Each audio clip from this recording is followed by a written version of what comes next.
तो अब तक हमने स्टोरी में देखा कि फिल एक लास्ट मैन बचा है इस पूरी दुनिया में, जिसके बाद वो अपने अकेलेपन से बचने के लिए खुदकुशी करने जा रहा होता है। तभी उसे कैरोल मिलती है और वो दोनों शादी करने का प्लान करते हैं। हालांकि फिल को कैरोल बिल्कुल पसंद नहीं आती, फिर भी वो उससे शादी करने के लिए राजी हो जाता है। कहानी शुरू करने से पहले प्लीज़ चैनल को सब्सक्राइब कर लो, क्योंकि मुझे किसी भी तरह 1000 सब्सक्राइबर्स पूरे करने हैं। So please subscribe to this channel. अब आगे की स्टोरी हम देखते हैं कि फिल और कैरोल एक चर्च में शादी करने के लिए गए होते हैं। फिल उतना एक्साइटेड नहीं होता जितना कि कैरोल होती है। उसे तो बस सेक्स चाहिए था, इसलिए वो शादी कर रहा था। उसका सपना था कि उसकी बीवी कोई सुंदर और एक हॉट सी लड़की हो, लेकिन कैरोल एक मिडिल एज वुमन थी। फिर भी किसी तरह मन मारकर वो शादी कर लेता है।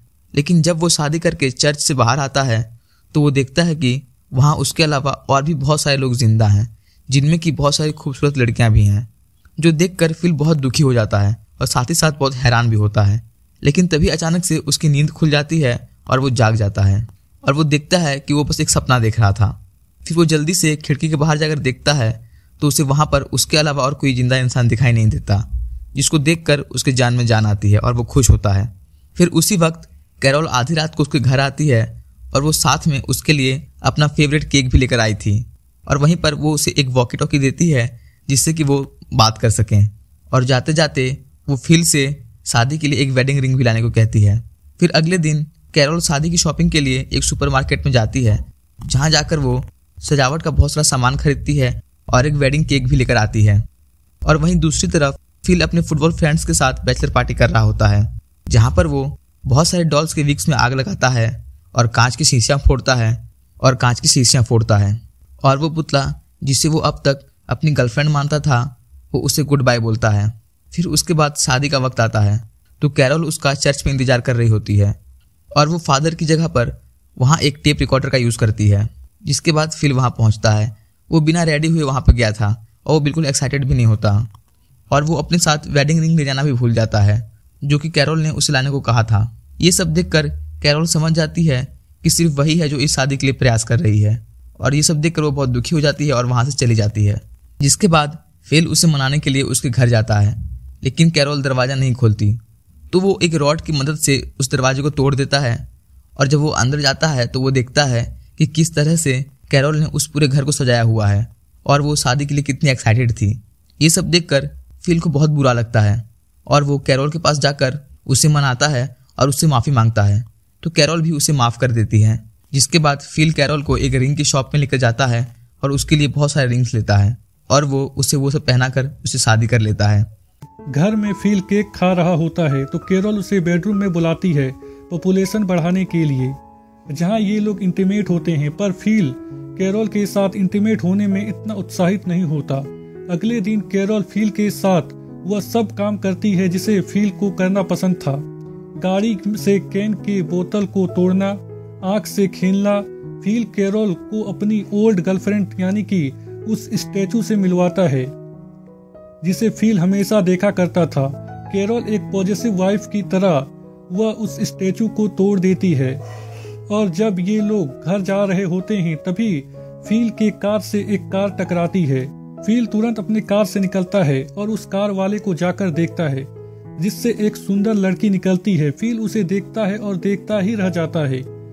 वह उसे देखने में इतना खो जाता है कि वह भूल जाता है कि उसके गाड़ी में कैरोल बैठी हुई है, जो कि उसे आवाज दे रही थी। उसे कैरोल की आवाज भी सुनाई नहीं देती जिसे चोट लगी थी। वह लड़की जिसका नाम मेलिसा होता है, वह कैरोल को गाड़ी से बाहर निकालती है। फिल की गाड़ी में आग लग जाती है तो ये लोग मेलिसा के कार में फिल के घर जाते हैं। रास्ते में फिल को पता चलता है कि मेलिसा 2 हफ्तों से टेक्सन में घूम रही है। मेलिसा फिल को कहती है कि अगर तुमने अलाइव इन टेक्सास के नीचे अपना एड्रेस लिखा होता तो मैं सीधा यहीं पर आ जाती। इस बात का फिल को अफसोस हो जाता है, क्योंकि अगर उसने अलाइव इन टेक्सास के नीचे अपना एड्रेस लिख दिया होता तो उसे मेलिसा 2 हफ्ते पहले ही मिल चुकी होती और उसे कैरल से शादी नहीं करनी पड़ती।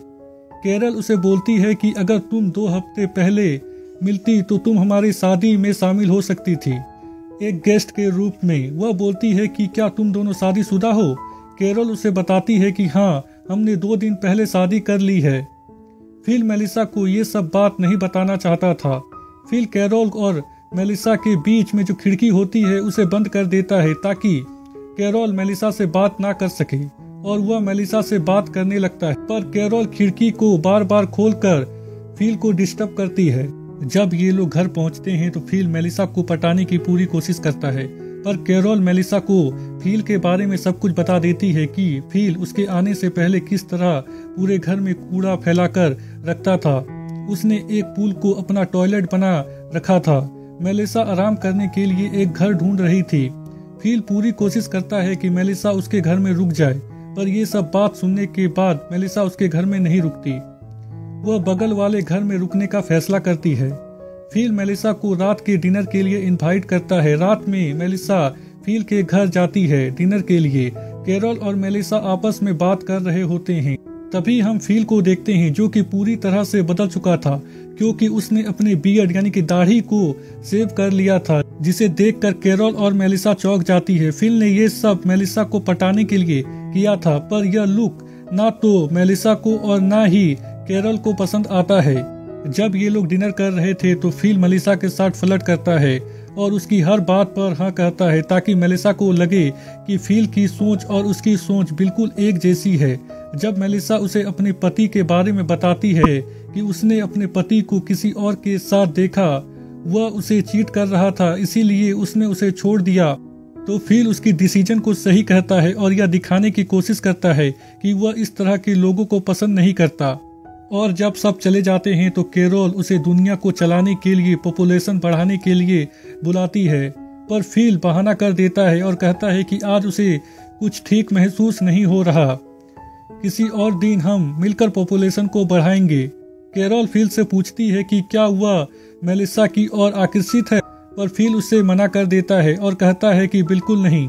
और जब रात में फील सो रहा होता है तो मेलिसा उसके पास जाती है और उसे कुछ दिखाने के बहाने बुलाती है। फील उसके पीछे जाता है और वह कैरोल को उसका इंतजार करते हुए देखता है और जोर से चिल्लाकर उठता है। अगले दिन फील मेलिसा को दिखाने के लिए वर्कआउट करता है ताकि वह उसे एक मस्कुलर इंसान समझे, पर ऐसा होता नहीं है। मेलिसा फील से उस कार के बारे में पूछती है जो कि बाहर खड़ा होता है।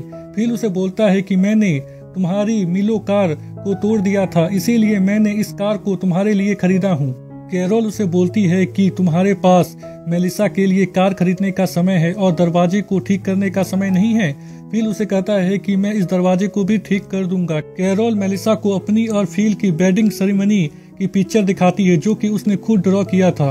और जब फील दरवाजे को ठीक कर रहा होता है तभी मेलिसा उसके पास जाती है और कैरोल और उसे बियर पीने के लिए अपने घर में इनवाइट करती है। फील उसे बोलता है कि कैरोल की तबीयत ठीक नहीं है और वह खुद मेलिसा के साथ बियर पीने चला जाता है, जहां मेलिसा उसे अपने दिल की बात बोलती है कि वह उसे गलत समझ रही थी, पर अब ऐसा नहीं है। और जब मेलिसा नशे में होती है तो वह फील को बोलती है कि अगर तुम और कैरोल शादीशुदा नहीं होते तो हमारा कुछ हो सकता था। मुझे तुमसे ऐसी बात नहीं करना चाहिए, पर तुम इस दुनिया में इकलौते आदमी हो। फील जो सुनना चाहता था वह मेलिसा कह रही थी। फील सीधा कैरोल के पास जाता है और अपनी शादी को तोड़ने के लिए, पर वह देखता है कि कैरोल उसके और अपने नाम की वेडिंग बोर्ड बना रही है जो कि वह दरवाजे में लगाने वाली थी। फील उसे कुछ कह नहीं पाता और वहां से चला आता है। यह एपिसोड यहीं पर खत्म हो जाती है।